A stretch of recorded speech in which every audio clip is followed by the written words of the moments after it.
It is really a great honor for me to be able to introduce all of us to Rabbi Yitz Greenberg. It's an enormous zechut, a privilege for us to have an opportunity to learn from him during these days between Yom HaShoah and Yom HaAtzmaut.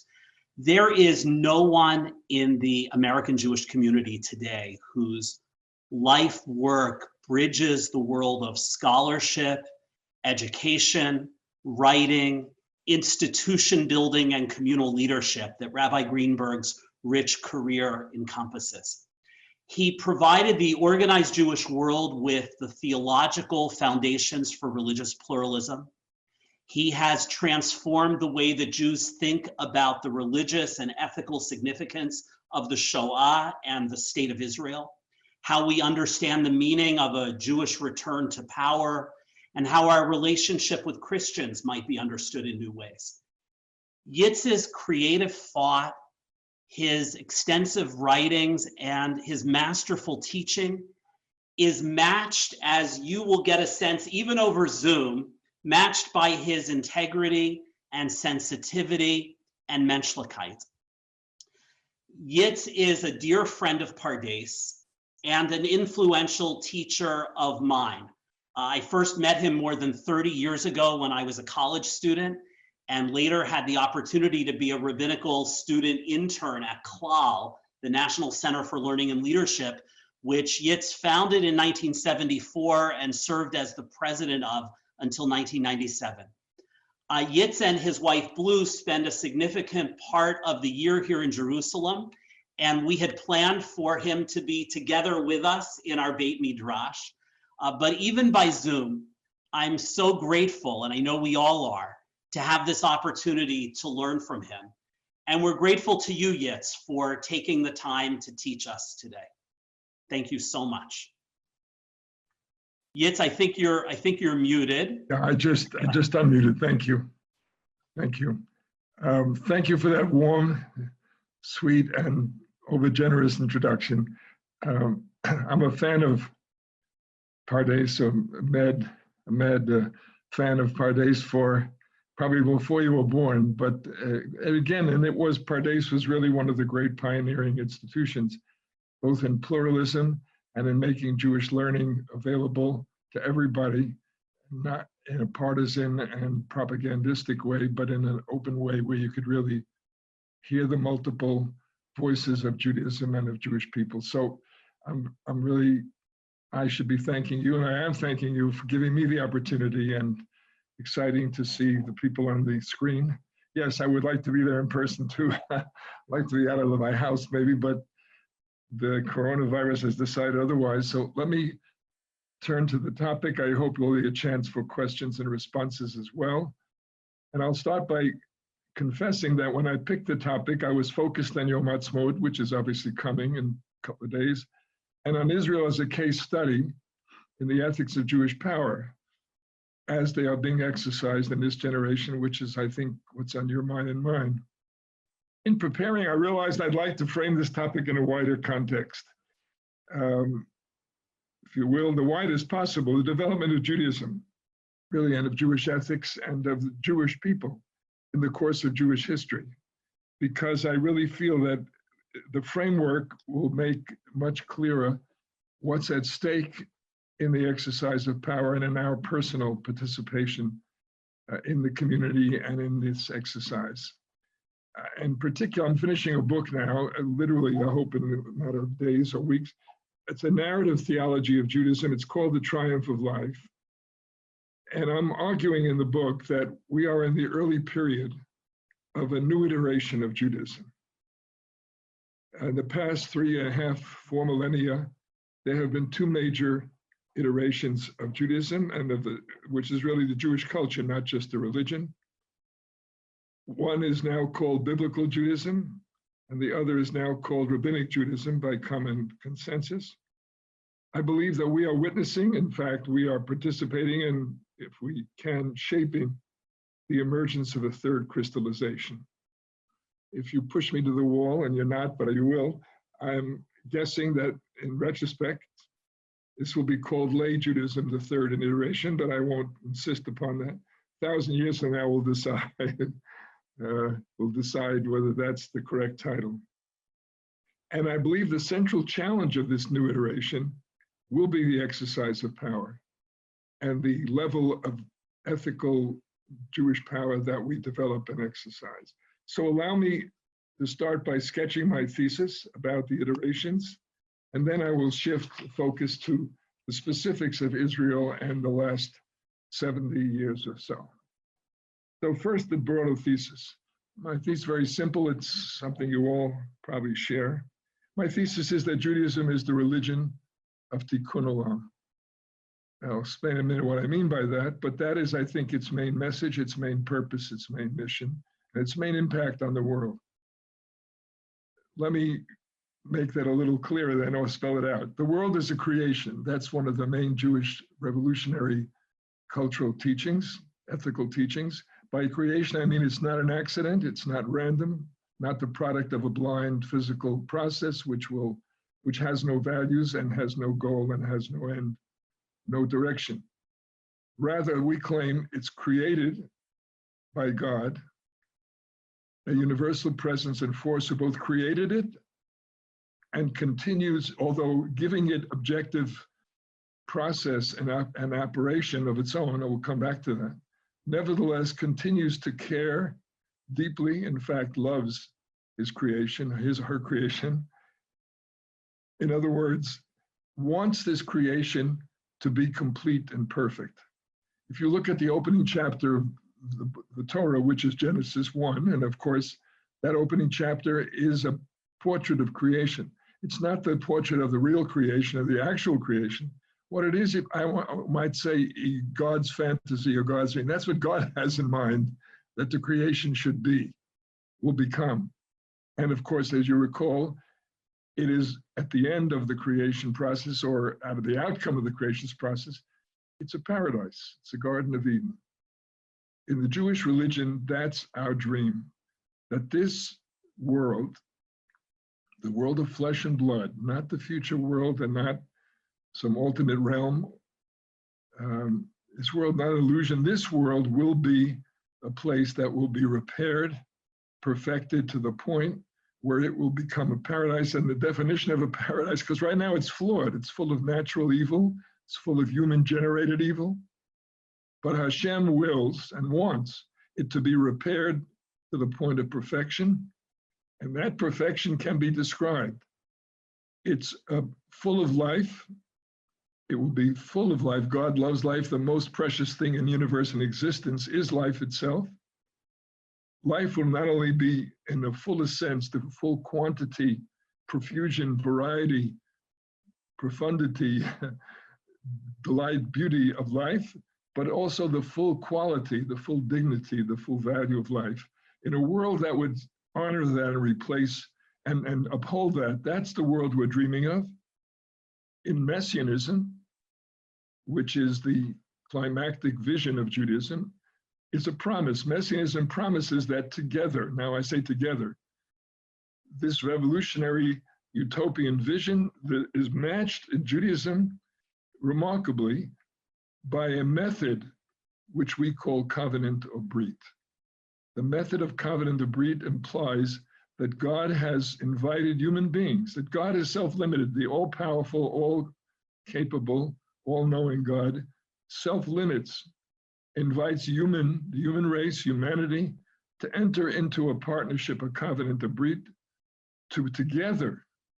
God will not do it alone, will not do it for us, but together, God and humanity will overcome all the enemies of life.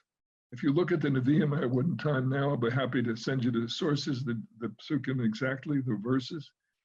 We will, in this life, together, overcome poverty, which is the enemy of life, hope, hunger, which destroys people and degrades them, oppression.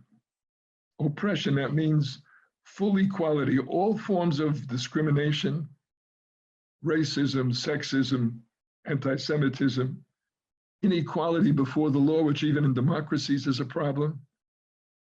All this will be overcome.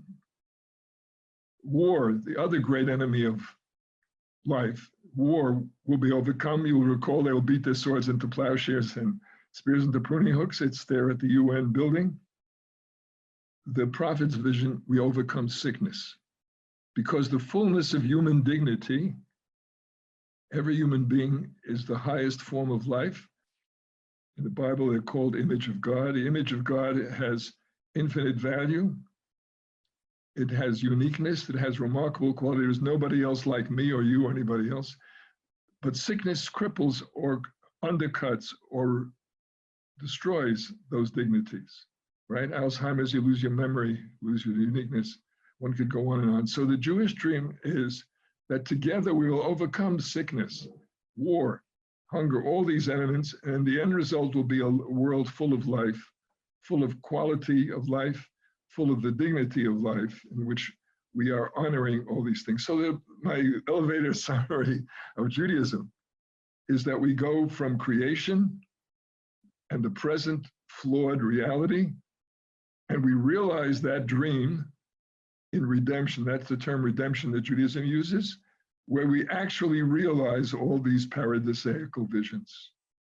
And how do we get there? Through covenant, through this partnership, which can't be done in one generation. So it's a partnership not just between God and humanity, but between the generations. So that's my elevator summary of Judaism, from covenant to redemption, from creation to redemption through covenant. Well, let me take a moment more to spell out the further specific implication that I want to apply to our topic today. I see covenant as a distinctive Jewish teaching. Other religions have, of course, teach about God. Not only, but primarily Christianity has taken over the covenant idea as well. But basically, it's an amazing combination of a utopian, revolutionary goal, full equality, overcome war, overcome sickness. That's a pretty utopian, if not illusory dream. But it combines that with getting there by a method that is gradual. Covenant says 1 step at a time, personal, humans do it, and the humans do it as fast as humans can, all deliberate speed, but again, with compromise and with stops along the way because of human limitations and human interests. Step by step, it's almost a conservative method in that sense, except that it consists that in a permanent way, we keep going till we get to perfection. What I add in the book that I think is particularly relevant to us today is the claim that this covenant has remained the core of Judaism, through Christianity has come to much of the rest of the world. But this covenant remains the commitment to Tikkun Olam and the full triumph of life. But it itself, the covenant, has been renewed. And the iterations of Judaism are the renewal stages of the covenant, and particular because the covenant is a kind of an educational method in which God adjusts the covenant to human capacity and human growth. So in these 2 and now 3rd iteration, the role of the partners has shifted each time as humans have become more capable. And if I had to describe that transformation from biblical to rabbinic and now to the newest form, God becomes more self-limited in each case, less controlling, more willing to give and more allowing fully human freedom and activity and autonomy and decision-making. God becomes more hidden in order to enable this human freedom and this human taking charge, and less controlling. The human in each of these iterations becomes more responsible and more accountable. Our behavior to each other and to the world has much more impact on the outcome than in the initial stage, where it all really depends on what God wants, and we kind of go along, or maybe win God's favor and God does it for us. So let me describe it. In the biblical age, God is dominant, operates through visible miracles, at least in the biblical account, right? Visible miracles, so you know exactly what God wants and what God is saying. God gives visible revelation, speaks from heaven, or if you want to know what God wants right now, sends prophets to give you a message. This is the prophet role. The prophet says, "Thus saith the Lord." So this is a direct message. You don't have to use too much brains. You just have to listen and obey, although I say it's a little complicated because sometimes prophets bring multiple messages or two prophets disagree. Nevertheless, God is very clear. Sammy Levinson, a Jewish comic in my childhood, used to tell the joke about his dominant father. His father would say to him, "When I want your opinion, I'll give it to you." And of course, that is exactly what prophecy is. When God wants our guidance or our opinion, he gives it to us. Be that as it may, that's the biblical experience. The rabbinic experience is very dramatically, I think, transformed. Again, it's the same vision of a partnership. It's the same vision of a world to be repaired and a future paradise, of messianism. But in the rabbinic understanding, God self-limits again, as it were, not just in the initial Sinai or Abrahamic or Noah, for that matter, self-limit. God self-limits, for example, no more visible miracles, no more visible revelation from heaven or from prophets. The age of prophecy is over. As it were, God becomes more hidden, but not to remove or to punish us, but rather because God wants to come closer. It's like turning down the voltage so we won't get electrocuted in God's presence.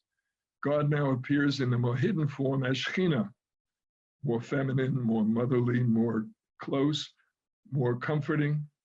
But the human actions, this is done so that humans will step up and take on more responsibility. You want to know what God wants of you? That's the oral law, the Torah Sheval Peh. What does God want? The answer is humans will figure it out, won't get a direct message from heaven. And it typically turns out that's what rabbis do. They study the past revelation and they try to apply it to the new situation. And that's how you know what God wants. And as you know, the joke, it usually turns out that two rabbis disagree, but that's the point, that God has given humans more responsibility, and that includes they can differ from each other and come up with independent answers, even contradictory answers that nevertheless are both correct. We'll figure out how to apply it. Humans are also more accountable. The Torah says the first temple was destroyed for our sins, but what are the sins? The sins are idolatry primarily. We betrayed God and went to other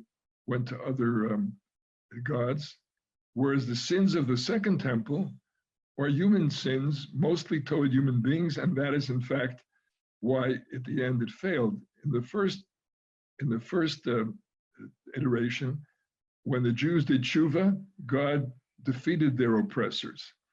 And the only reason the first temple was destroyed is that they did not repent until after. But in the second temple, it was a revolt against Rome for God, for the Mikdash, but it didn't help because it was reckless. It took on the Romans at a bad time and in an unwinnable situation. It had civil war between the Jews, which further weakened their capacity. It had extremists who assassinated and did terrible things to each other. In short, as it says, Sinat Chinam, the real cause of the second destruction was not because God was offended, but because the human agents, partners, misbehaved and included particular mutual hatred and baseless hatred. Now, my only contention is that this iteration is now entering a third stage, and you can see the pattern. I believe that phase started with modernity, although it didn't become clear to us, I think certainly not to me, until the Shoah and the birth of Israel, where I think it became very clear what was happening. But that's another story. And let me, again, projecting what I said before, it means that God becomes fully hidden, totally hidden. How do I say God is hidden? Well, for example, if you study the origin creation of the world, there are serious and extensive scientific theories which completely explain it without bringing God into any form of fashion. If you study medicine and medical outcomes, again, it seems to be the outcome of natural processes. So God is totally hidden in that moment, in that natural law, in that presence. And we see full human responsibility in this age. So if now I can ask the technician to put a chart on the screen, I like to go through the chart very briefly because that captures to me the critical description of what I'm saying in the third era, and it will lead us to the question of how we exercise power. Okay, you have that on there. If you look at the chart, we're talking about Jewish history. The time, the biblical period, roughly, you see from the Exodus, again, all kinds of judgments, down till the destruction of the second temple. You're talking about 1400, 1500 years. Again, I'm not going to argue the question of the historicity or dates of Exodus or things of this sort, but that's the general thrust. The rabbinic period, the prologue starts before the destruction of the temple, but the rabbis come to influence and power. They're really almost non-existent influence before, over the next several hundred years. So from 70 CE, the destruction of the temple, second temple, until the modern period in Eastern Europe, you see the rabbinic period, and the third era, so-called late period, I'm arguing, starts with emancipation and modernity and continues presumably indefinitely, or at least for the next period, who knows, maybe further iteration. The locations I won't go through, but here I want to talk about God's role and the human role. In the biblical period, and read the whole Bible, God is very dominant partner. Amazingly enough, is a partner, so it's not never totally so. The Jews have to go into the Red Sea. You know, of course, the rabbinic midrash that sea doesn't split until Nachshon jumps. But the rest of it, the Jews were hesitant to leave. The Jews were hesitant to rebel against Pharaoh. God, very dominant, does visible miracles, including the splitting of the Red Sea, with constant and extraordinary interventions. And of course, the whole book of Judges is about how the Jews in the land of Israel, they follow God, they worship God, then they turn to the local idols, to the local gods. They betray the covenant. God sends an oppressor, captures them, rules them, oppresses them. They repent. God does the work for them. The rabbinic era, however, starts with a revolt, the revolt against Rome and the second destruction, which was for God. It was not a betrayal. But what's happened is it starts before the destruction for the rabbis. God opts, my theory, because God sees the Jewish maturation, that they're more capable of functioning, that they're more understanding of the purposes and goals, more identified. Be that as it may, God becomes more hidden, operates in the natural with the human partner more visible, and you no longer have, you have hidden interventions, you have hidden miracles. And of course, the dynamics that I just described, where the human behavior, sometimes, even though they're working for the right cause, if they act wrongly or if they have bad policies or bad judgment, they fail. You don't have the biblical guarantee that as long as you are doing it right by God, you win automatically. And of course, it shows a natural law. The Bible, famous second paragraph of Shema says, if you listen to God, it rains. If you don't listen to God, it will not rain. Well, of course, again, the rabbis already saw this. Maimonides, great detail in the guide, points out, doesn't work that way. God has set up a natural order. The order operates, and it does not discriminate.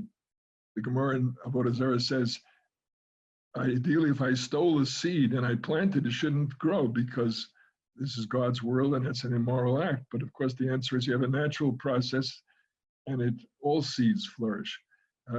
Or again, if I commit adultery and have intercourse, I should not be able to have a child, but it's not true. It's the semen and the egg combined, you have a child. So this movement toward a more natural order, a more natural state, does not mean that God has removed. God has come closer. That's what I said before. That's the Shekhinah. But it is definitely a more humanly responsible process. The third stage that I'm arguing starts in modernity is I'm arguing God operates completely in the natural.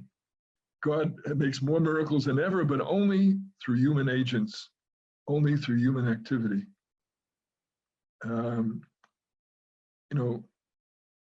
What can I give as an example? Medical again. Will the Rebbe give me a bracha and make a miracle and transform and cure cancer when the doctors can't? The answer is, it doesn't operate that way anymore.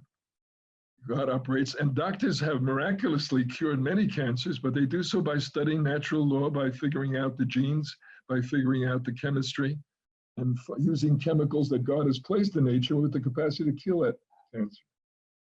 So in this phase, humans are fully responsible for the outcome. The same goal, we want to perfect the world. We want to overcome poverty, we want to overcome hunger.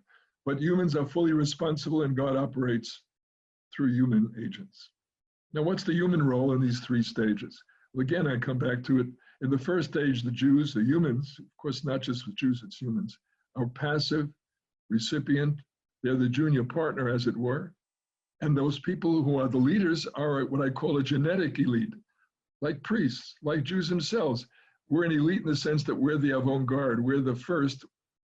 All of humanity is in the covenant with God, but we are, in a sense, path breakers or lead or Lagoyim in the prophetic vision, a light unto the nations. But that's a genetic elite. In the counterpart of religious leadership is also genetic, in the sense that a priest is literally genetic, born a priest, and prophets are not born, but again, they're picked by God. So it's an elite which is not based on merit, or, well, it may be merit that God has chosen you, but it's not based on your personal achievements. The shift in the second phase is the humans are more active, God less controlling. Well, that means the humans participate more actively. They develop Torah, they develop multiple understandings of Torah.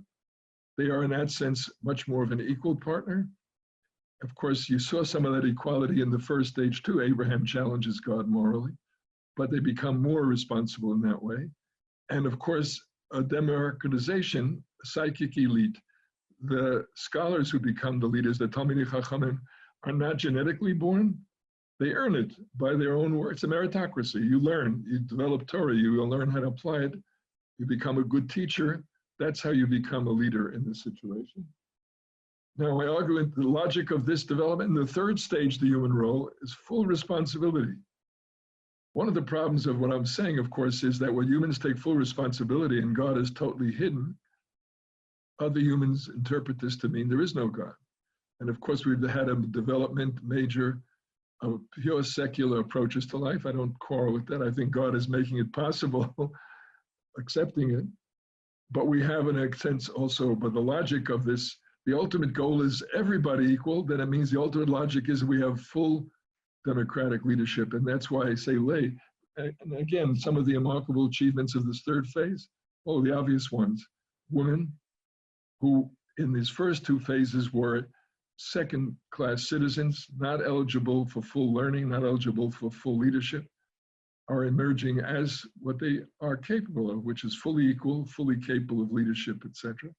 But to go beyond that, how about gay or other groups that were neglected or excluded or looked down upon, who now are accepted and given an opportunity to, in fact, become fully participatory and even leadership? So that's the thread, and that's the direction of the three stages. And again, applying that to leadership.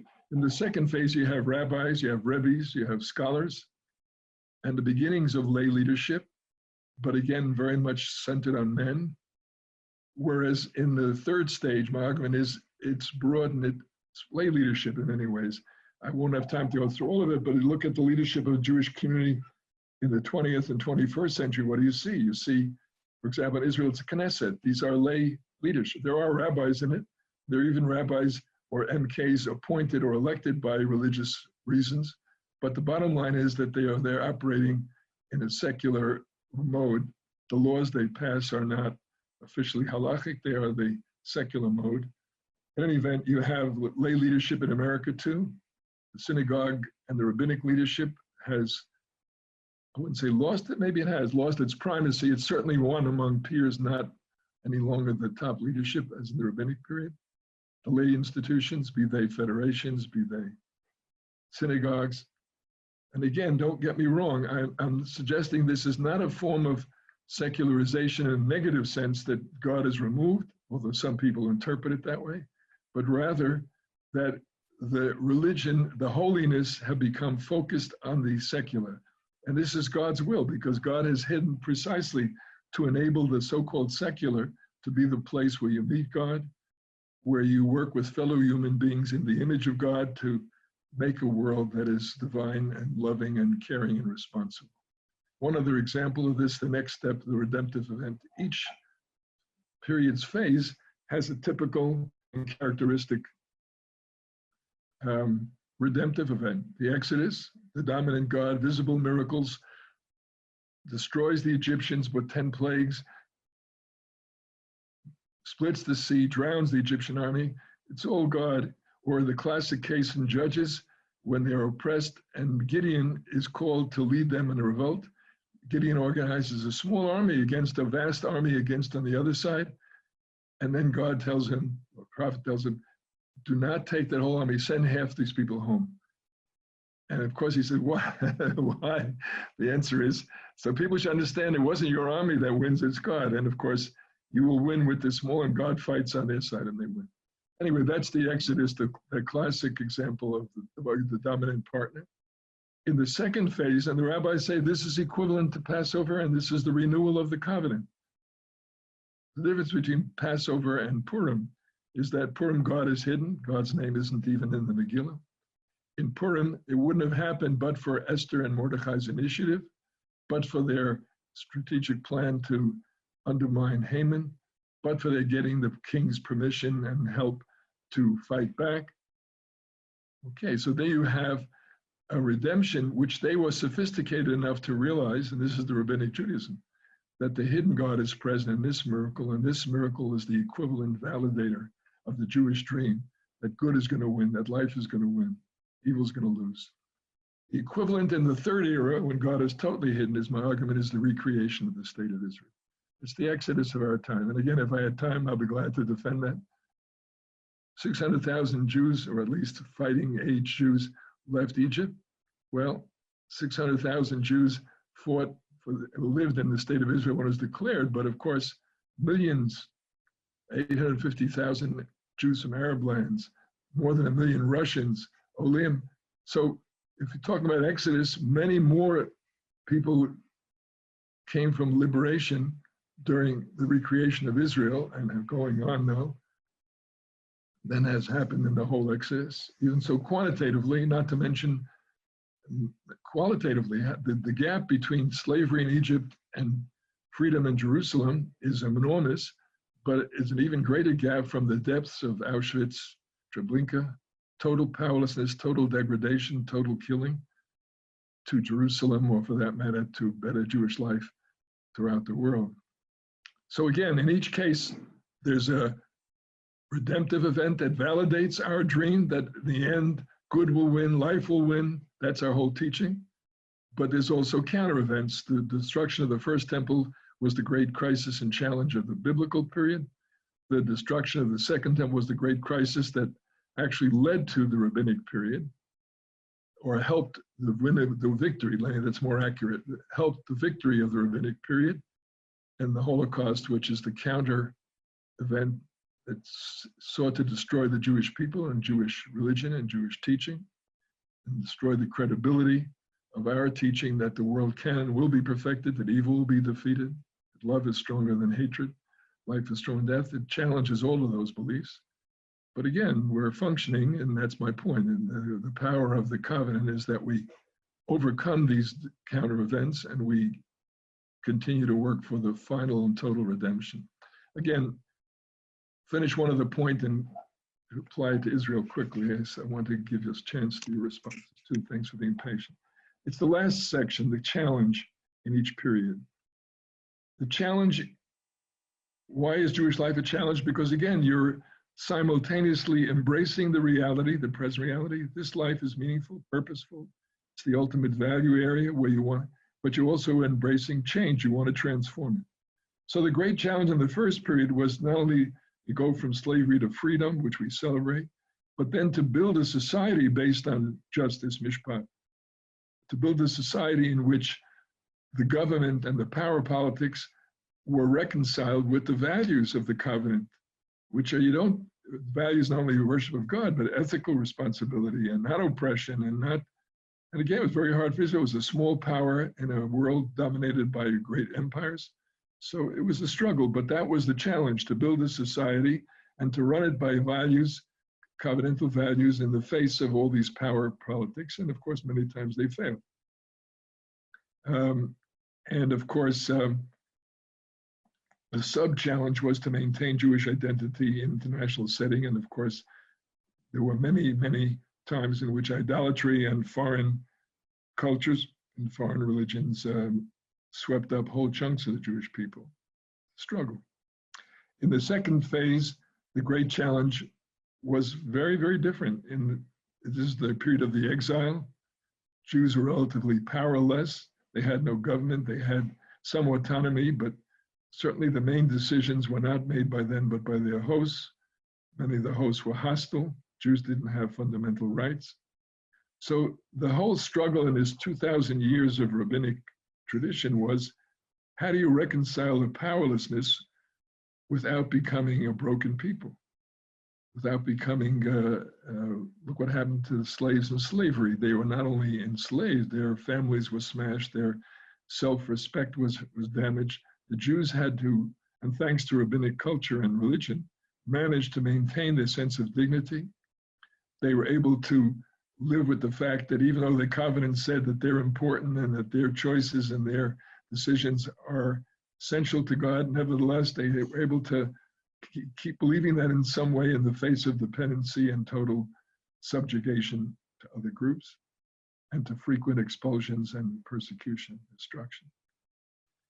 So that was the great challenge. How do you reconcile and live by, how do you keep the covenant up, keep the sense of family up, the sense of equality and responsibility and justice, and not give in to the persecution and the unfairness and the discrimination? How do you reconcile your sense of chosenness and having a mission and purpose, and that the world will be shaped by this, with the powerlessness and relatively uninfluential? The Jews were looked down upon, Christianity and Islam, the dominant religion in their world they lived in, put down Judaism, claimed it was superseded, claimed it was inferior.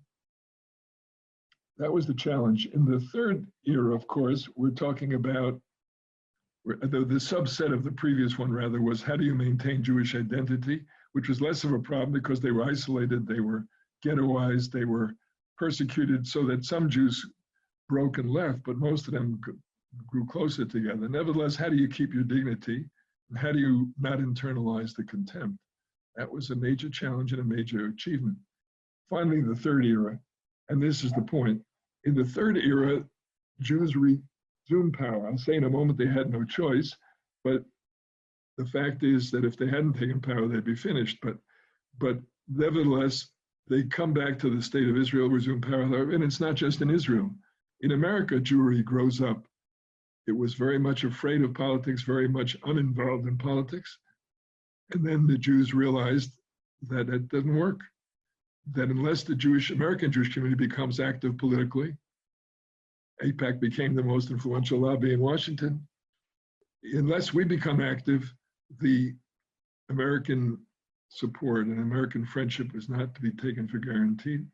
So we had to learn all throughout the world, not just in America, to how you take on power. But then when you take on power, you have this great challenge, which is what I'll spend the rest of my time doing, which is power corrupts. Power involves compromises, moral compromises. Power often has evil side effects. How do you reconcile, therefore, and also power, how do you make sure it doesn't become totally self-centered power, but respects the freedom and the rights of other people? So that's our challenge. How do you develop enough power to be alive, to be safe, to be secure, to be effective, at the same time reconcile that with the freedom for others under your power and with the covenantal values that should guide it? The sub-challenge here again is, in the most open societies of all time, how do you maintain Jewish identity? How do you retain distinctiveness in a world in which, for good, you have more empathy and more understanding of non-Jews? How do you make sure that that doesn't turn into total assimilation and total, this is the great challenge. So if you've got the model before you, let me briefly, because I want you to come and back me, shift it, apply it specifically to Israel and Jewish power. And the reason I brought this general framework is not only to make clear that it's not just a matter of sociology or the accidents of political history, but that this is fundamental to the Jewish religion and its vision for the world. So let me start again with the obvious point. The whole thrust of modernity, as I've argued, so-called third iteration, for the past 4 centuries, not just Jews, but the whole world, is that its theme is humans must take power. If they do, they can improve the world and the human condition. Don't accept the status quo. Don't wait for God. Don't wait for the Messiah. Take power. That's the message. And the truth is, in every area, humans have done it amazingly. In industry, to end power, there's been a tremendous rise in the standard of living, although there's still much too much poverty in this world, but billions are no longer in poverty. Or science and medicine, end sickness. Don't sit there and say it's the decree of God, go fight nature. Can't do that. On the contrary, you can study science, you can study medicine, and you can transform, you can cure sickness. There's been an expansion of human life expectancy in the last 200 years. It's more than doubled. It was once in the 30s, it is now in the upper 70s. An astounding accomplishment by taking power and developing it. And politics, again, don't accept feudalism, don't accept dictatorship, don't accept inequality. You have democracy, or you have, in other countries, revolution, demanding an end to inequality, an end to poverty. So the whole world really got this message. Don't be passive, take power, and you can improve life and you can improve the world, and there were remarkable accomplishments. But we discovered, Jewish people discovered it the hard way in the Holocaust, that this tremendous expansion of power has broken the balance of power between those who exercise it and those who are the objects. And that if you don't watch it, that power in the hand of oppressors can do unlimited evil. In this case, the decision to obliterate the Jewish people. But it was done by taking technological power. The Holocaust is a tremendous technological achievement of modernity. Transporting millions of people, mass industrial killing. I mean, these are tremendously powerful. Controlling a whole society with one party, one dictatorship, that's all part of a tremendous concentration of power in the hands of evil people. So what the whole world learned, as Jewish people learned it the hard way, was there's no choice. If you're a potential victim, if you are a second-class citizen, if you are a second-class gender, whatever it is, there's no limit to what can be done to you by oppressors. The only choice is that you have to take power and you have to protect yourself and improve your own condition. Now, of course, again, the humans are fully responsible, by which I mean to say, what we learned from the Shoah is that God is not going to save us from our own worst tendencies by miracles. God works only through humans. That was my whole thesis. So the humans are fully responsible. And in the case of the Holocaust, it's very obvious what happened. The Nazis went all out using the evil power to kill. The Jews went all out trying to save themselves, trying to live somehow, but they had so little power that they were not very effective. So what happened is it all depended on the humans around them. What I mean by that is 6 million were killed, but if you look more closely country by country, where the allies, or the bystanders, where the allies, meaning the countries that fought Germany, or the bystanders, acted, protect the Jews, to help the Jews, who said the Jews cannot be separated. All humans are protected, and the Jews too. Then the Jews were saved. The obvious cases being Denmark or Bulgaria, which was an ally of the Nazis, but saved its Jews because they were Bulgarians. But where the allies or bystanders were indifferent, or worse, helped the Nazis, then Jews died. Thus in Lithuania and Poland, 95% in Lithuania, 90% of Jews were killed. Whereas in Denmark and Bulgaria, they were 98% plus saved. Now, we all learned this lesson. I mean, all literally, the Jews took the lesson, they all turned Zionist. Before the war, many American Jews were not Zionists. They were afraid many Jews throughout the world were afraid to undermine their status as citizens. So they all turned Zionist, or overwhelmingly so. And the decision to declare Israel, i.e. to take power, the one who's the leader, Ben-Gurion, insisted in 1948 in going ahead and doing it, even though his own generals, not to mention the Western powers, told him you will be defeated by the Arabs and destroyed. But he answered very straight. He said, We're the only people in the world who were destroyed totally because we had no government, had no power. We simply can't go on this way. We have to act now and take our chances. So the message of Jewish liberation spread throughout the whole Jewish world, but not just the Jews, the third world, the anti-colonial revolt after the war. The whole third world revolted again with the same principle, that we can't depend on Western and the Western imperialists. They're not treating us equally and positively. It'll make it worse if we let them do it. We have to have our own leadership. It didn't work, frankly, in many cases, meaning they were right, they took power. In many cases, they were just as bad as the oppressors, but it didn't matter. They understood the idea is you have to take power and protect yourself. And of course, there have been a series of major such movements: women's liberation, African American or Black liberation, gay liberation. I don't have to go through the whole list with you. That's the point. I think the whole world has understood that to be a mature, ethical person, you have to have power. Now, once you have power, here I come back to the Jewish position. In this, I believe the Torah is telling us humans that to take power, correct, but it warns that power corrupts. It warns that if you have power, you better have a covenantal and a partnership approach that restricts it. In other words, you have to have an ethic of power. So this has been the great challenge. Why is it a great challenge? Because sometimes when you try to live by the ethics, it weakens your power. And sometimes when you try to strengthen your power, it weakens your ethics. This has been the great challenge. And again, I want to stress both sides of that challenge. For example, Israel. Getting the power has been a major thrust and responsibility and challenge of Israel. When they declared the state in 48, the truth is the British general staff, the American military predicted the Arabs would win and the Jews would be destroyed. And they won barely. 1% of the population was wiped out. They won barely. So they had barely enough power to survive. But Israel since then has done everything to build the capacity because it has to survive not just in the general world, but in a world, a pretty nasty neighborhood. So it has built its capacity in every way. For example, military. Israel is now rated the 8th strongest army in the world, even though it has a total population of 8 million, 6 million Jews. Israel has built power not just in military, but like all contemporary countries, power based on economy. It's grown into a major developed country, OECD member, one of the few third world that have made that status, and took tremendous building, continuous building, startup nation.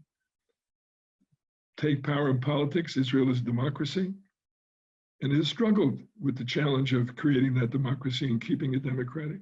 And again, with immense achievements, I don't have to belabor the point, but I think that's, and again, the Jews of the world. Again, that we are as powerful as the anti-Semites would like to claim. And contrary to, for example, AIPAC is maybe the most powerful lobby, but the fact is that most of the policies that went through that AIPAC wanted were because the American majority and the parties were behind it. When the president was against it, or the president had a different priority, it typically didn't get their way, in the most recent case being Obama and the Iran treaty. So we have power, not as much as I would love to have, but again, Jews are disproportionately influential. Jews, the community has been able to represent its values and claims. That's the one side of the coin. The other half of the coin is the ethic of power, and I'll finish with that. The ethic of power, of course, is not the same as an ethic of an ideal power. In other words, Jewish ethics at the highest level, perfect equality, perfect universal, not just for Jews. But in the real world, it doesn't work that way. I would simply summarize it this way. For those of you who are interested in more detail, I have an essay, 2 essays. One is called The Ethics of Jewish Power. The other is called The Ethics Rabbin. It's a Rabbin and the Ethic of Jewish Power, in which I try to spell out in detail what an ethic of power means.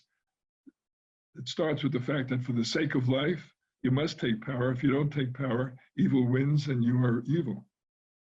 In the real world, however, power has flaws, vested interests, human error, human evil, and therefore to be ethical in power is to maximize good in life and minimize death. You can't do a perfect job. On balance, typically, you are maximizing the life or the minimizing death.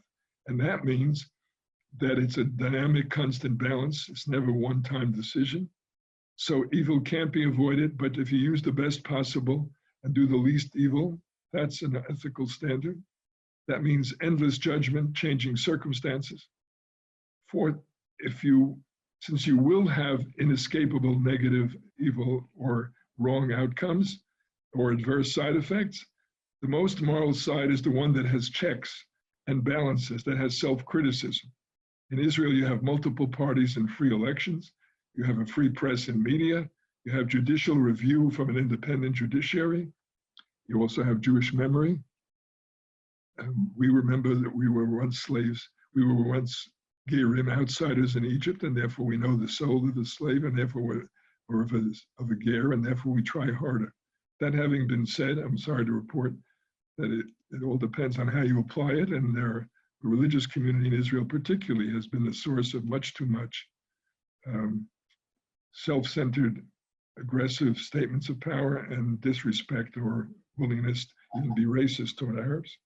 Nevertheless, this is part of Israel's reality and part of Israel's greatness, that with all that, it still has kept this level high. Also, I conclude, therefore, that when you have power, you will have guilt, and you must have constant self-criticism and correction. I think Israel's history shows that it has met the standard I have laid out here. For example, again, the Arab Israelis in 48 and up to 56 were run by a military government. They weren't fully trusted.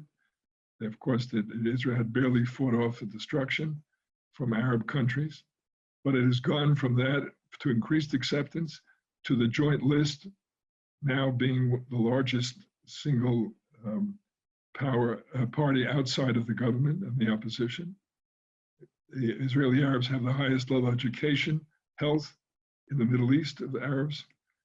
That having been said, a long way to go. It's in Florida, very much like African Americans in America. There's lots of room for improvement, lots of room for full equality. But that's the point.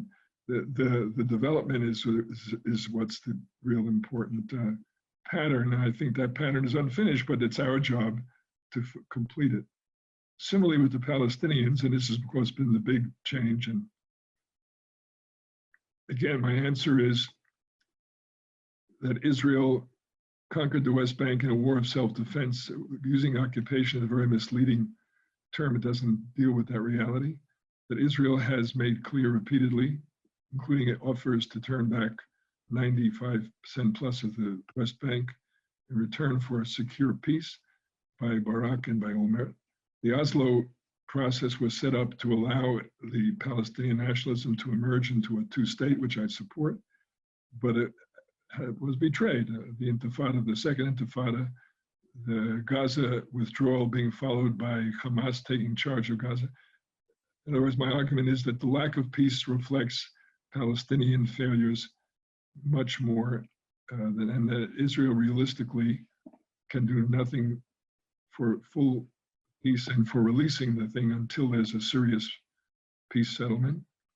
That having been said, the rise of the settlement movement, the rise of religious Gush Emunim has developed a whole community. It's now probably 30–40% of the Israeli population that thinks that it could swallow the Palestinians, bring them into a Jewish state, and that this would be safer than setting up an independent Palestinian state, which would threaten or destroy Israel or taken over by terrorists.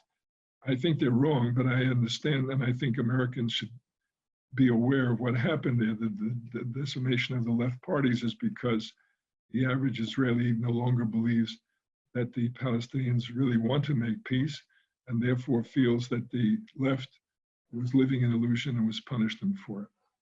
So again, all I'm saying is not that Israel is perfect, but that in my judgment, the erosion of respect and understanding of Israel has been the application of a one-sided and mistaken ethic of power and the left, and I think it needs to be corrected. I consider myself a person of the left, that there isn't a lot to criticize in Israel, but in everything is relative. The delegitimation has gone much further than it should have, and I consider that our responsibility as Jews and as those of us who are in the left to challenge that. Thank you for hearing me out. I hope I've left at least some time for your response questions. And of course, I conclude this comment by saying, again, this is the unfinished challenge of the third era. Can we build not only a just Jewish state, but that has politically, economically, culturally vibrant, pluralist, equality, human dignity, and the American culture similarly, without falling into chauvinism on the Israel side or into assimilation on the American side. That's an unfinished job, but will it happen? It will depend on you, the people I'm talking to. Thank you. It's Yasher Koach. Thank you for such an incredibly rich lecture, and we'll just ask you to raise a hand just so that we don't all speak at the same time. And Adam, you'll help me monitor the hands here. While we're waiting for a hand, I'll just jump in, and it's connected to what you mentioned toward the very end. It's in terms of the sharpest critique from within. One could say that there are growing numbers of young American Jews in particular who might take your presentation of Jewish power and say that because of the inevitability of the misuse of power, it would be better and it would be truer to our what is most core as Jewish, as in our Jewish values. It would be better to not have power at all than to have power and to misuse it in the name of Judaism. And I know you respond to that in depth, and you referenced some of the articles, and it's a big question, but I wondered if you could provide us with a short response to that. Yeah, I would say my short response is, number one, I started by saying, when you take on power, you take on guilt. And I understand, and I have some empathy for those people who feel the guilt and the oppression and the suffering of the Palestinians is so great that they really want to give up the power rather than suffer from it. But my answer is that is self-indulgent, and in the long run, I think morally mistaken and wrong. Self-indulgent because you don't want to be guilty, and I don't want to be guilty either. But the alternative to guilt in this case is not to take power or to give it up. If you would give it up, you're handing the world to evil. I mean, let's be honest and say, if Israel was not the strongest power in the Middle East by now, it would have been wiped out repeatedly. For that matter, Iran still has this dream, openly acknowledged and said.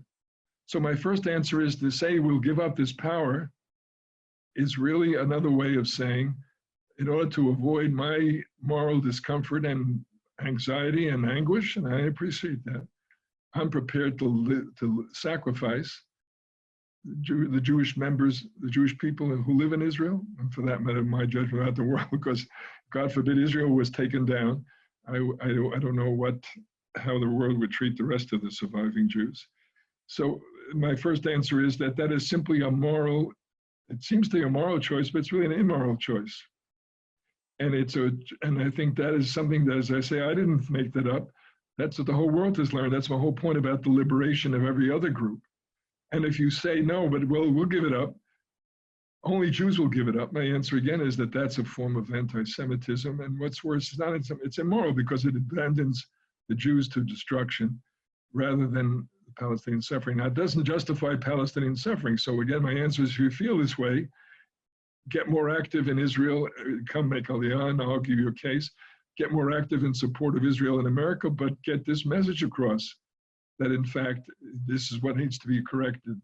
Make more room for the Palestinians. I will add one more thing too. Again, it's not the whole left by any means, but there's also problems on the extreme right, but in the radical left, there has been a moral reversal. But to me, this is a sign of the breakdown and undermining of the left and its moral standing. In other words, intersectionality really says that if you're a victim or a potential victim, you can do no wrong.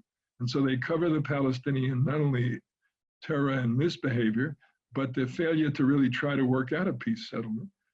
And I think they are guilty of instigating that the Palestinians not go that direction. So and I feel, I said earlier in, we as members of the left have to take responsibility. I say we. There are many Jews who are on the right, and I'm not arguing. We argue with them. We'll disagree about specifics. But I'm saying particularly Jews on the left have to take responsibility to critique this moral standard, this failure to hold the victims morally accountable. For example, ruined the whole third era anti-colonial thing. In other words, most of those countries ended up with dictators who mistreated their people as bad. Idi Amin, Kwame Nkrumah treated their people as badly as the whites had done. So, and I blame partly the rest of the whites who stood by or felt guilty and therefore didn't correct or challenge. So our task is to say, no, you have to take the hard way. You have to hold the Palestinians accountable. You have to press them to work for peace, to give up terror. But at the same time, absolutely respect, we can make an important contribution by warning Israel not to go too far, not to warn against the rise of the right extremists who are, in fact, hostile and not willing to give the full dignity to the Palestinians. On one foot, that's my answer, but it's, of course, it's a long and hard task to be done. But I think also we have to develop a pluralist tone in the community where you have the right to say these things and to criticize these things. Right now, it's an extreme place where, like the ZOA, it's a kind of a radical right and denounces anybody who dares to criticize Israel. Very ugly. And on the other hand, there's a very strong counter-temptation. J Street and these, that Netanyahu's a reactionary racist, and there's a kind of a denunciation and failure to listen to the other side. So we have to work at it together, and I think an atmosphere of honest, candid, even painful, but sincere argument and criticism can make a better balance possible. Yes, thank you. We have 4 students in the queue for questions. And I'll just ask everybody to please try to keep your question as short as possible so we can maximize the opportunity. Let me try to shorten my answer too, thank you. Well, no. Isaac, Toby, Jill, and hopefully we'll have time, Yisrael. Isaac. Thank you so much, Rabbi Greenberg.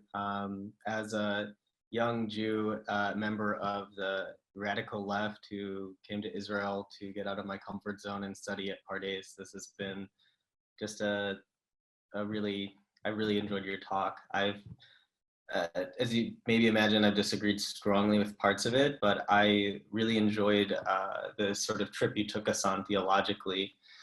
And one of the thoughts that kind of came to me while you were talking about the development of the stages of Judaism, us being in this third era after rabbinic Judaism, where God is no longer hidden from us. I mean, there's a great many differences of opinion as to what that means. There's, as you know, and as many people at Pardes know, like the disagreements between like Cook and Rabbi Schneerson about what does it mean if we're in this phase now that we take Israel? Is it religiously important? Is this a part of redemption?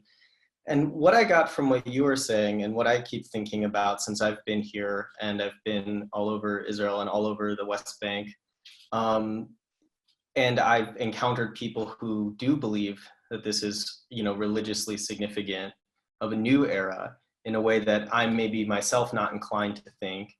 As I've tried to incorporate that into my own thinking and hearing you speak, it gave me a new concept, which is maybe the hiddenness of God is gone. And like you said, it's now up to people in this modern moment, right, to be the main arbiters of our own destiny. And so therefore, in this new period, dialectically, shouldn't it be the Jewish people who reveal themselves? And sadly, I think the reality of a Jewish people revealed through the past 70 years post-Shoah and post-State of Israel is one of a type of cravenness that is just like every other people. We don't have a moral arc toward development. The oppression that we've suffered for millennia has not made us better. It has not made us more sensitive to the problems of power. And if anything, it has stoked a kind of reactionary drive and bitter hatred that I find condemnable on many accounts. So I wonder what you think about the revealing of who we are in this moment, in light of Yom Ha'atzmaut or the founding of the state of Israel. And the fact that maybe this revealing of who the Jewish people are and how we handle power might not be of divine proportion. It might not have the tilt that you've put on it, or that so many other lovers of the state of Israel have, which I admire them for. I just don't share their convictions. I have a more pessimistic take, and I can't see it another way. It's an excellent question. And of course, part of the answer is, it's not my answer, but the behavior of the next, decades on the part of the Jewish people.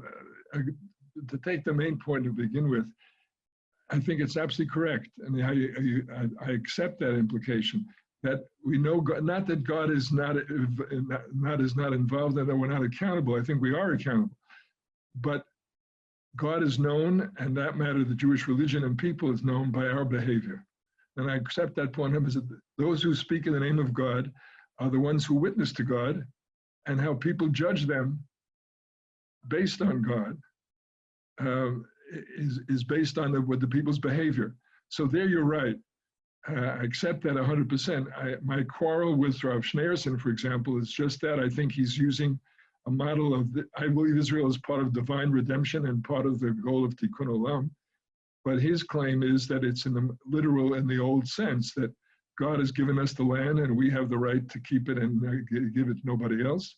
I think he and his disciples, more than him, have applied this sometimes in quite outrageous and racist ways against Arabs and others. So my answer is, I disagree with the application, not with the concept that this is part of redemption. So I'd like to put it this way. I do think it's a messianic moment. The difference is that the settlers and religious right is claiming messianism means that God has given a new era in which we take charge and we achieve the complete Israel. I think that saying this redemption is human agents, and human agents are flawed, and therefore one should speak much more moderately, much more responsibly about what you're doing. Yeah, so it's messianic, but it's a messianism subject to error, flaw. It should be pluralist and respect. Even your point, yourself, describing yourself as a radical Jew who was disappointed in Jewish behavior. My answer is, I see you as part of the process necessary, desperately necessary, that we have multiple views, including self-critical views, because I think there's no way you can get a perfect balance. But maybe if we have enough from that side, balanced by people on the other side, it'll come out where I think it should come out. Now, so again, my point is, we need multiple arguments and multiple exploration. Where we differ is that I personally, again, maybe each one has his own experience. To me, I think the Jewish people has met this test, from my point of view, test, that they try harder. When the Lebanon War and that Ethics of Jewish Power essay, I wrote something which is one of the favorite lines I ever wrote. But I'd like to modify it in response to your question. I wrote, if Israel is 5% better than the rest of the world, that's what it means to be light unto the nations of the Jewish people in Israel. If it's 25% better, the Jewish people in Israel, it will bring the Messiah. If it's 50% better, it will be dead.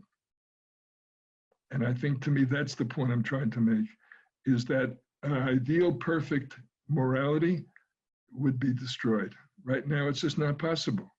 Not even the most powerful countries in the world, let alone are able to live to that standard. So now, how do I want to modify it in light of what you just said? I think the Jewish people has met the standard a little harder, not 5%, looking back, and particularly because of the last decade, where there has been erosion, no question, I'm not arguing about that, and there's been a more serious development of people who are prepared to be much more negative and powerful and apply their power, tough on you and crush people. So I say 2%, 2.5% better. To me, that 2% that's the miracle. Justice William Brennan visited Israel in the late 80s with my hero, and I think the most important liberal justice of the late 20th century. Brennan made a very important comment. He said, I'm struck by something here. This was already in the late 80s. In America, he said, when we have outside pressure and threats, it has led always to a temporary reduction of civil liberties, like McCarthyism after the war, like during the World War II, the Japanese internment or the outlawing of the Communist Party. People cracked down and restricted liberties because they were afraid. They were threatened by the outside. He said, Israel has been under threat and pressure and outside for the full, that time it was 50, 60 years, now it's 70 plus years. Yet there has been a steady widening of civil liberties, including for Arabs. Again, it wasn't perfect, he didn't say that, but he said he was just very impressed. But I think the Jewish people has met that standard. Part of the way we make the standard is that we get people like you who then make the most total claims for do better and demand that Israel meet a higher standard. But I think, again, we're not to be arrogant, not to be self-satisfied. If we do 2% better, I think that's miraculous. I would point out to people when they argue 2% is not enough. The difference between a human being and the highest ape, orangutan, in DNA is 1%. 990 of the 1,000 DNA units in humans are in orangutans. So 1% can make a huge difference. So when I say 1 or 2% better, I think that's a major accomplishment, but it's subject to failure, erosion, and you can't be self-satisfied, and it needs constant critique. So my answer is, I would just urge radical or self-defined radical Jews, try to make the criticism and the activity closer to the reality and more forgiving and more nuanced in the reality of human limits and human failures and human self-interest. And so that your criticism will be heard better, because then I think it'll help move the balance to where you want it to go, where I want it to go, to the highest possible moral performance. Thank you. Yes, Toby, you had a question. Yeah, I'm gonna slightly veer to a different topic. You believe, and I agree with you, that we're in a new phase of history and of Jewish society wherein we have full responsibility and to create this better world and to create this world to come. It's in our hands.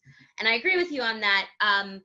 But sometimes I struggle when I look at our texts, our sacred texts, and it's in an earlier phase where human responsibility is not as present to find current or modern meaning in those texts. So what do you think there is to learn from studying texts where God is more revealed and more responsible, and apply it to this time where we should be responsible?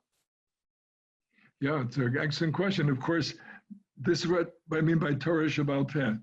There is an unbroken chain of continuous interpretation, application. In some cases, many cases, the application is considerably different than the text, but even though it's inspired by the text. You're an example that I mentioned in passing. These texts assume male leadership.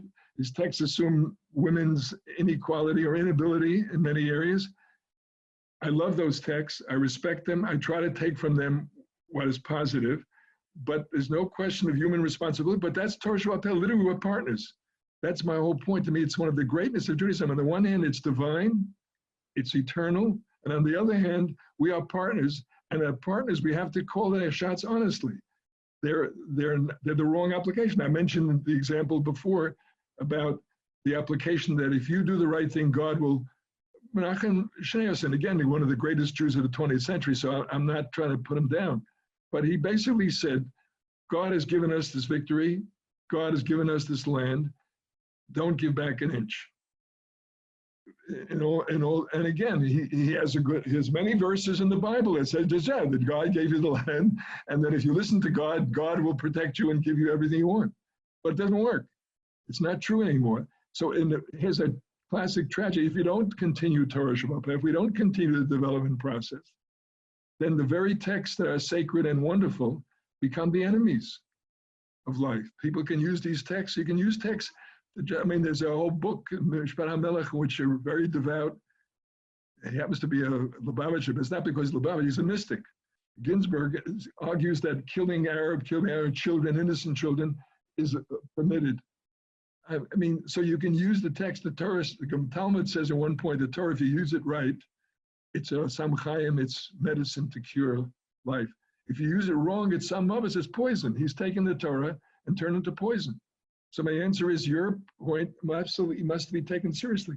And that means, yes, that you and I and the people of this generation, doesn't matter if we're as great a scholar or as great a whatever as the predecessors, we have responsibility to see it, to analyze it, and to apply it truthfully and in the application. So what do I take from the text that say God will take care of you? I say, but that is, I'll be faithful to you, that I will stay with you even if you make mistakes, but I will not do, and it's clear, I will not do, I'm not going to step in if you, that's exactly the point of the rabbis in the second destruction.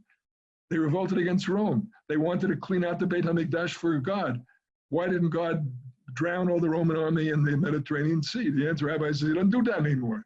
And if you start a policy based on that claim, you're going to end up being catastrophically defeated. And the rabbis themselves understood that. And in fact, the rabbis began to object to messianism because they felt the people at that time were acting messianism means we have a right, we can't lose, and we'll beat the world's greatest army. It doesn't mean if we don't have the power. And we have the right to kill our fellow Jews because they don't agree with us. So this is our task, and I appreciate your question, but the answer is I'm counting on you and the students in Pardes and a lot of other people to join in this process of making the Torah Shabbat Peh. It's a very subtle but profound, on the one hand, it's the same mission.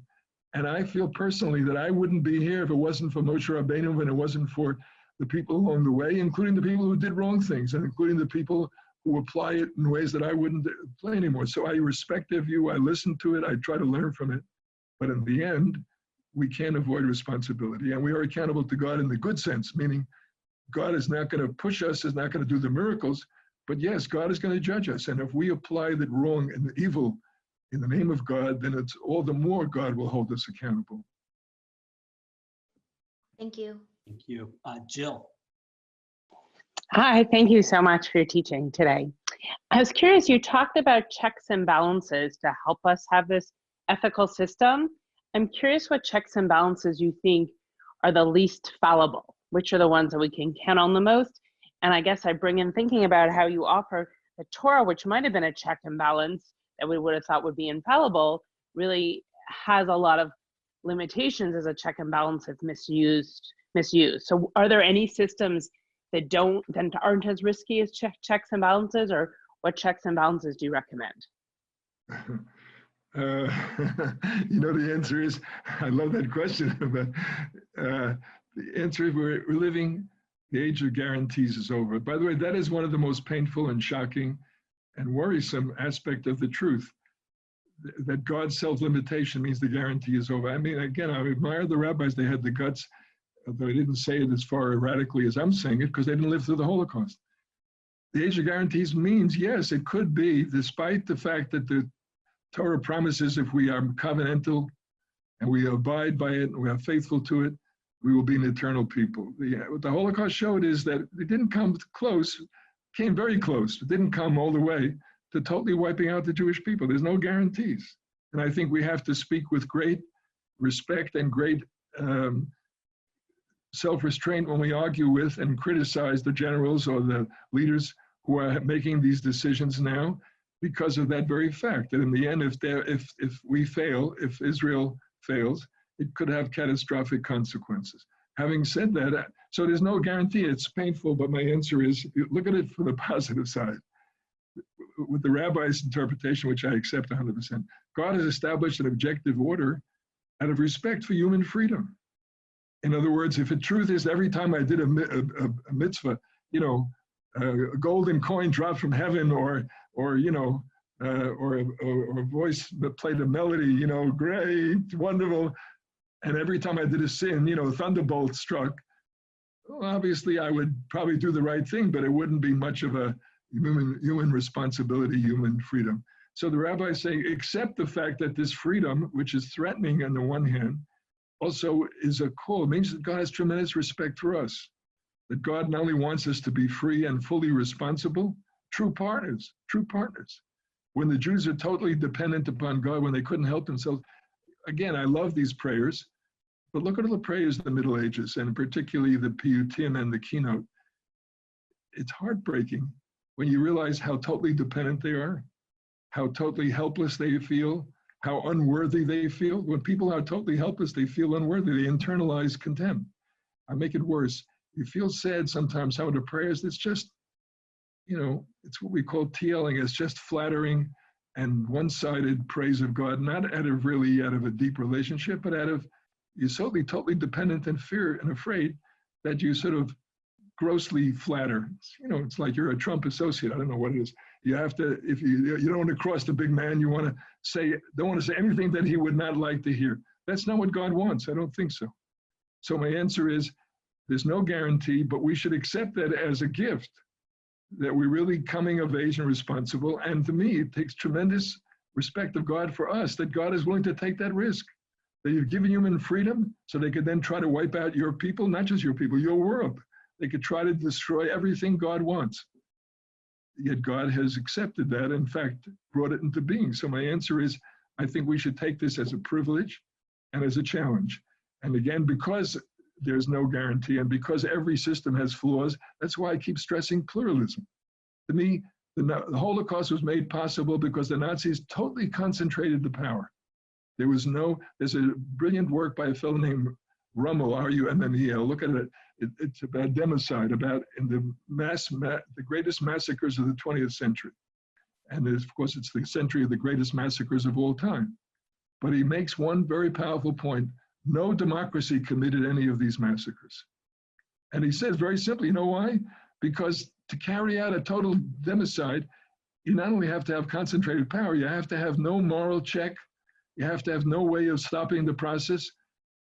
In a democracy, he said, the Congress and the president disagree. The chairman of the finance committee does it not because of the principle, but because his wife doesn't like the president. He said, but as a result, you have so many obstacles to total concentration that you can't carry out totally evil mass projects. Now I say that, so I say it humorously, but I mean it seriously. That's why I love pluralism. I feel it's so important, given the flaws, in each system there should be pluralism, and the pluralism of the systems crossing and checking each other, that's the only hope, because there is no guarantee, and there is no one that's beyond.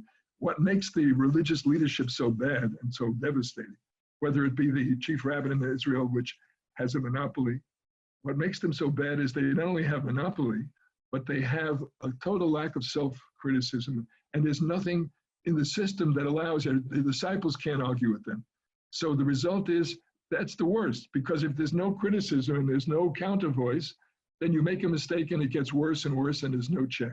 So my answer is that it's inescapable. No system is foolproof. The only good system is the one that recognizes that it's foolproof. It's not foolproof and builds in criticism. So my argument is the average yeshiva should have a department of atheism, that sits there and criticizes and challenges the Russian. What I love about Pardes is that they bring such a wide variety of teachers. That's exactly what's needed to bring out the best in a text, or to bring out the best possibilities in a tradition. Yitz, with your permission, could we take one more question? Please, anytime. We're running over a little bit. So Yisrael. Sorry to run over, but I love the opportunity, so please. So do we. Yes, first of all, Marsha and I were very happy to hear you today. But my question relates very much to your last point.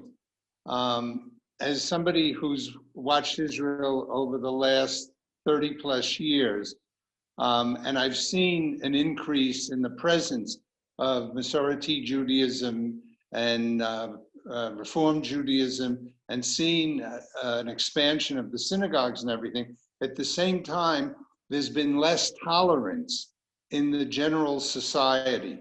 And the expression, the synagogue I don't go to is Orthodox, has not really changed.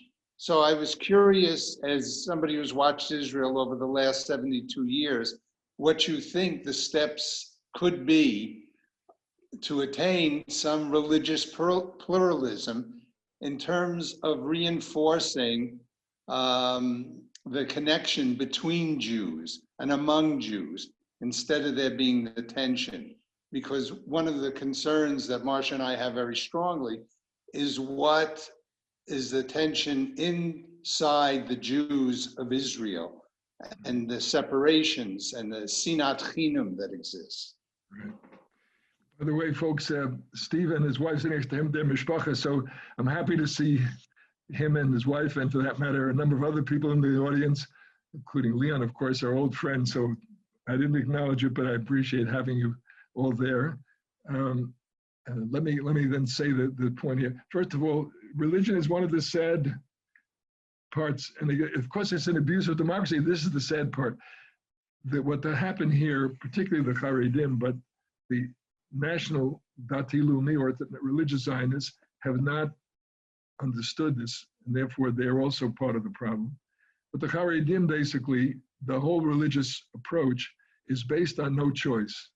It's, in my judgment, it's their weakness, not their strength, but they can't function in the percentage of choice. So what they have done is, by joining the coalition, so what started on Ben Gurion's side as a pluralist thing, Ben Gurion promised the Orthodox and the observant Jews that there will be established their religion because they had been persecuted, they had been discriminated against before the state. And he wanted their support, so he promised them he'll establish his education institutions, he'll establish their rabbinate. At the time, there were no Reform conservative. This was the East European influence. You were either, you know, as the Yiddish goes, or other, or the Gornish. There was either you're completely or you're completely nothing, and there's no room for the middle. So he offered a guarantee of protection. What happened then, of course, was that particularly the Haredim grew stronger, and they can't handle choice. So they took advantage of being a part of the democracy, of the coalition, to get concessions in this area, which gave them monopoly, which gave them the right to abuse, by abuse I mean apply their standards to the rest of the Jewish community, which doesn't live by their standards and which is oppressed by their standards. The example being second-class status for women, which in rabbinic courts leads to agunot and many other evils done to women, unfair division of assets. So this is very sad.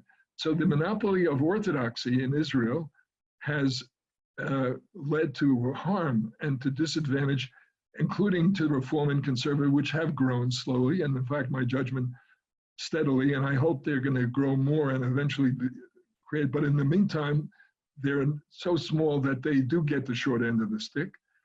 The Supreme Court has pushed, and there have been significant improvements toward greater equality, but we're not there. So my greatest dream, frankly, is, and I think the best beneficiary would be Orthodoxy and the Orthodox community. Like I said, most of Israel grew up in this tradition. The Yisrael don't go to his Orthodox, but the growth of this Haredi type national official monopoly orthodoxy has driven away Jews. It's had a tremendously negative effect. Jewish studies in the universities, for example, has collapsed in the last 20, 30 years. People are sick of it, and so they blame anything that's Jewish traditional. Now, so my greatest hope is that this will become disestablished. I don't want a complete separation. None of the Israeli public want complete separation. I'd like it to stay Jewish and Shabbat as the official day off, etc. But I think there could be much more established, multiple establishment like I have in England. And I think conservative reform will grow. What's even more exciting to me is that there's an equally growth of a genuine open modern orthodoxy. It's just now the minority, and it has no influence on the political party, the Dati Leumi group, which is controlled by the much more right-wing political, but also religious thinking. And of course, the Haredim, they certainly have no influence. So, but this group is growing, it's growing stronger. I hope at some point, and I think many of its leaders now already see that the monopoly is a disaster and it should be given up. And in the meantime, unfortunately, until that happens, and it's going to take time, and of course, it takes time in part because Israel is security obsessed. When the peace comes, I think that will free up much more internal development. The other good news is that the non-Orthodox Jews have no longer been, all or nothing, but rather you've had tremendous growth of interest in tradition and rediscovery of tradition and rediscovery, not of tradition, but of Jewish living in the present. So I have hopes that between the development of the more liberal Orthodox and the growth of people, non-traditional Jews who really want to explore and apply Judaism in their own way, in their own respect way, that growth together with a security change will lead to an opening up of Israel. In the meantime, until that happens, you have this, it's a tragedy and it's disaster, which is that the Haredi rejection and disrespect for non-Orthodox Jews, like the women of the Kotel and the Reform, alienates American Jews. It does. I feel sometimes furious. I feel because of their weakness and needs, they can't stand to have a discussion in a free, equal way, because if they would be undermined. Instead of building their own internal strength, instead of becoming more accepting and learning from contemporary values, they try harder to exclude. So they threaten literally the survival and safety of Israel. I mean, Israel's support in America is heavily built on democracy. And every time there's the headlines that they have, crushed the women praying at the wall, or that the headlines that they have said that Reform Judaism is a joke, or it's not Jewish, every time that happens, it undermines the security and the safety, not just the dignity of the state of Israel. So I'm hoping that this change will come. I teach my students who are in the Orthodox community to try to understand how pluralism and choice will lead to a much more genuine orthodoxy, a much more religiously based one much more respectful, much more helpful to non-Orthodox Jews, much more learning from non-Orthodox Jews. So that is my hope, but it's happening very slowly. And in the interim, sometimes it's beyond painful. I mean, it's as I say, I've seen some of the Agunot suffering. It's just beyond, it really outrages me. I can't change it, but I certainly disrespect and challenge it. And I hope the future will be the other way. I used to say, I'm absolutely confident. I don't feel that way anymore. But on the other hand, depends how you interpret Jewish future in general. I am, in the end, I do believe the Jewish people will recognize the third era. They will recognize the advantages of democracy and pluralism, and the democracy and multiple viewpoints and so on. In fact, again, if I look at the tradition, in the Bible, if two prophets disagreed, one of them is a liar. Not that one is wrong, one of them is a false prophet. Put him to death. The rabbi's great contribution was if humans have more responsibility, that means that they can disagree for a good purpose, not for a bad purpose. That's the tradition of Elu ve'elu. Both Hillel and Shammai are the word of God. But now in the third era, when humans are fully responsible, what's the definition of pluralism? My answer is that means everybody, not just by Hillel and Beit Shammai, who disagreed, but who shared many of the Orthodox assumptions.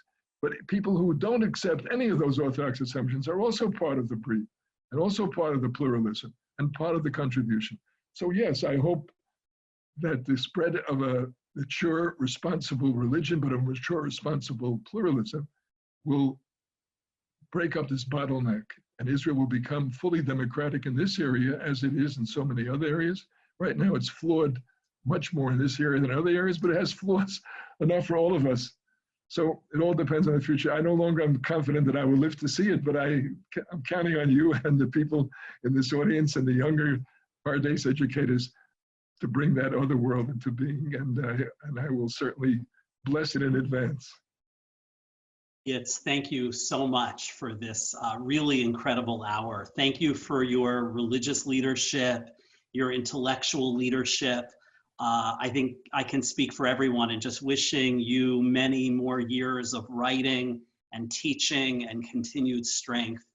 And we look forward to welcoming you off of Zoom in a real face-to-face encounter, Bezrat Hashem, in our Beit Midrash. Thank you so much for this afternoon.